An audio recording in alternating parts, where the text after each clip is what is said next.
patron de cette équipe, en tout cas de cette attaque.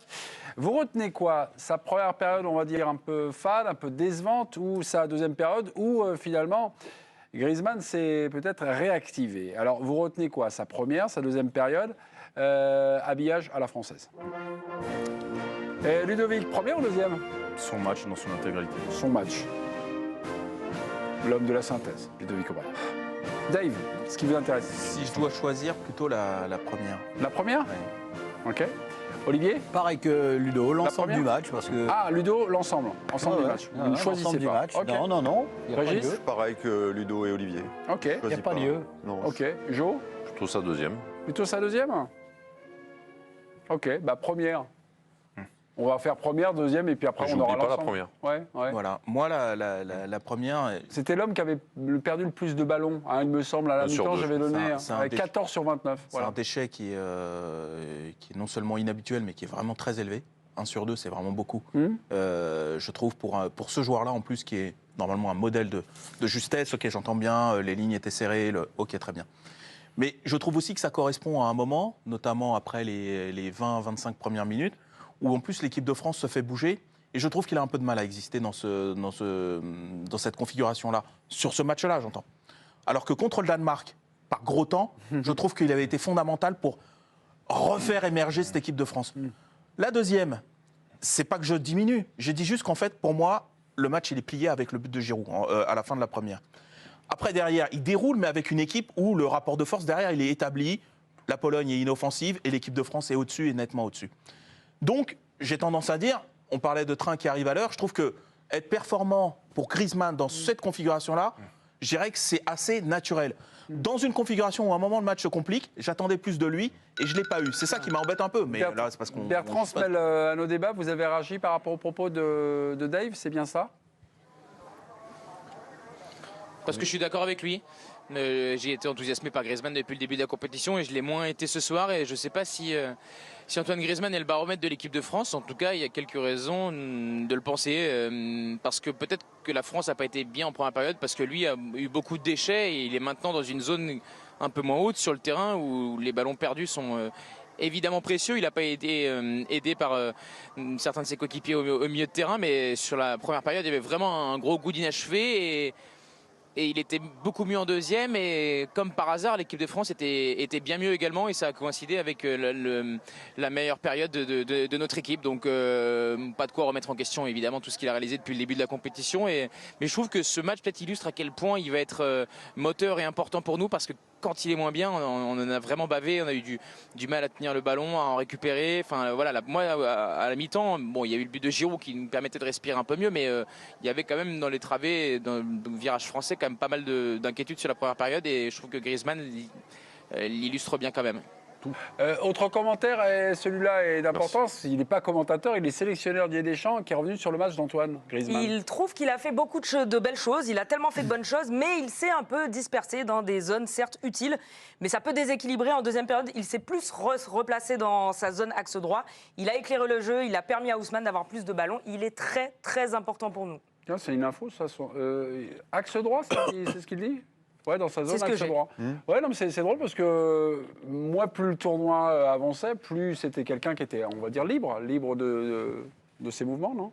Avec le ballon, notamment. Non, il est à droite. Il est à droite, mais sur son influence et sur son... Axe droit, c'est ça. Hein. Axe droit, ok, très bien. Mais après, il faut qu'on...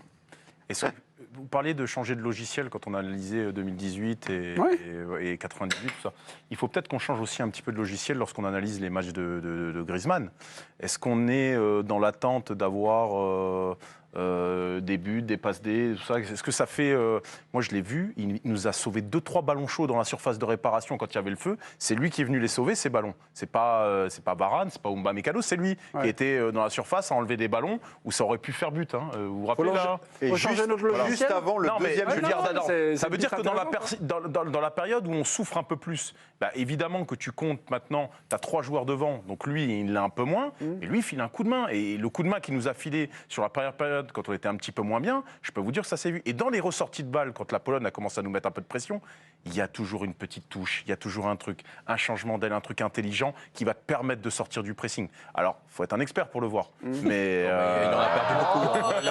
Là-dessus, je te suis pas. Mais il en a perdu beaucoup de quoi? Qu'est-ce que tu... 14 sur 29, je suis désolé. Si tu me dis que là, c'est un expert, Ouais, mais toi, faut être regarde, et regarde ces chiffres, professeur. Bah non, mais c'est la vérité. Un ballon sur deux, si toi, c'est un ratio Mais acceptable. il y a 9 mecs devant la défense. Mais Rudy Garcia aurait jamais accepté que tu perdes un ballon sur deux. Non, mais sans déconner. Il y a 9 mecs, c'est à lui de trouver les passes. Ah, Rudy Il fait Garcia, pas des passes. il t'aurait tordu. Ah bah c'est sûr que donner des passes à 3 mètres à ton voisin, ça t'a 100% Mais de passes. d'habitude, il les fait les passes. Ça, il n'y a pas de problème. Bon, Chevalier Las Palais, merci. Jo, Mikou, c'est à vous. Non, mais il y a un vrai changement parce que j'ai vu qu'après, il avait touché 41 ballons et il n'a perdu que 8. Donc Ouais.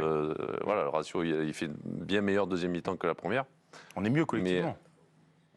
Ben peut-être. Alors, est-ce que c'est parce qu'on est mieux qu'il fait une meilleure mi-temps c'est le ou si poule à c'est poule, parce que lui, il fait une meilleure mi-temps qu'on est mieux? Moi, je pense que c'est plutôt la deuxième idée et que quand lui est bien, eh ben, finalement, ça régule cette équipe. De toute façon, ce positionnement, c'est le patron un peu du tempo de cette équipe, quoi. Mais j'enlève pas, par contre, on parle souvent de Griezmann dans son repositionnement où il a été très bon en deuxième. Moi, j'ai trouvé en premier un peu moins. Mais après, il a un bon collègue à côté quand même. Il a Rabiot qui fait un énorme match pour moi aussi. Et les deux ensemble, je trouve que ça combine vraiment très très bien. Juste, on va pas faire un numéro d'hypnose avec vous, mais sur cette Ça serait marrant. j'ai Bon, pas après, ma voix. je dirais des vérités peut-être. Concentrez-vous. Non, mais quand on revoit quelques actions manquées de Griezmann sur des passes en première mi-temps, est-ce qu'il y a des passes un peu forcées pour aller vraiment prendre la décision? Sur la première? Ouais, Si je me rappelle? Ouais, ce qui peut expliquer son déchet. Moi, je me souviens qu'il a perdu La volonté 2-3 la assez simples, Ouais. qui pouvaient, sans être un truc décisif, tu vois. Quand tu as vraiment un joueur très haut, offensif, qui tente des trucs sur des choses difficiles, qui perd le ballon, je veux bien. Là, c'était des ballons que, normalement, de sa part... Négociable. Ah ouais, j'ai dit qu'il avait existé tout au long du match. Voilà, donc il n'a pas été... Plus ou moins. Non, mais attendez. Je mets un 5 et 7. Non, mais je trouve que 5 et Ludo 7. nous dit Griezmann ne joue pas la même place. Ouais. Et finalement, on n'a pas changé notre logiciel. On veut Je toujours suis- qu'il délite des passes d'ess et tout ça. Mais Oui. non, jamais de la vie. Il a quand même fait 9 passes à Mbappé. Hein, Mais c'est qui l'a mis le plus en... Non, mais qui en dit qu'on situation juge sur la recherche Non, de passe D? Non, mais c'était une piste. C'était une piste. Il y a un nouveau rôle et peut-être qu'il faut ben oui. considérer. Pour Et moi, là, les c'était sauvetages, les sauvetages dans la surface, ça vaut une passe décisive. Voilà, donc je le note, il en a toujours fait. je le note différemment. Moi, je l'ai vu bien meilleur et beaucoup plus intelligent dans le jeu contre l'Australie, par exemple. Ouais. Et le Et j'ai Danemark. mis vraiment en avant, le Danemark, n'en parlons pas, mais que par exemple sur cette première mi-temps. Première mi-temps, j'y mets un 4-5 gentil et un 7 en deuxième. Bertrand, vous lui mettez combien? On lui a tous mis 6 sur le plat. Ah, vous vouliez répondre à Ludovic de changer de logiciel? Moi, je trouvais que la discussion était intéressante. Oh putain, ça y est, c'est parti. Non, il n'y a rien qui est parti du tout, Johan, il n'y a pas de souci, on échange, il n'y a aucun problème. Non, mais je ne suis pas d'accord avec ce que dit Ludo. On a bien compris qu'il n'était plus exactement au même poste, et donc ça, moi, je l'intègre dans mon analyse. Et je lui mets 5 parce qu'il a perdu trop de ballons en première période et qu'il est justement ce joueur qui doit pas les perdre. Donc c'est dans l'utilisation du ballon que j'ai des reproches à lui faire en première période, plutôt des gros reproches d'ailleurs. Et sur la note globale, je lui mets 5 parce que voilà, je veux pas envie de monter trop haut non plus parce qu'il y a d'autres joueurs à qui j'ai pas envie de mettre des trop mauvaises notes et que j'ai pas trouvé très bon non plus, comme Tchouaméni, mais par souci de cohérence. Mais je pense que tout le monde a bien compris ce qui était attendu de la part de Didier Deschamps, Antoine Griezmann. Je trouve simplement qu'il l'a moins bien fait aujourd'hui, particulièrement en première période, que sur les autres matchs, mais c'est pas très grave. 5, c'est dur quand même. Moi, je trouve que 5, c'est moyen. dur parce que je suis d'accord sur la première mi-temps, il a été perdu trop de ballons. Ouais. Mais en deuxième mi-temps, il fait un vrai boulot quand même, moi, je trouve. Donc le 5 est un peu dur. Non, mais moi, trouve personnellement, je rejoins Ludo dans les passes recherchées. Effectivement, quand tu as 8 joueurs devant toi, que tu es numéro 10, enfin 8,5 ou 10, Oui, comme on veut, mais que tu dois faire la différence sur ta dernière passe ou ton avant-dernière moi, j'ai passe, pas trouvé ça en évidemment que tu as première une mi-temps. prise de risque.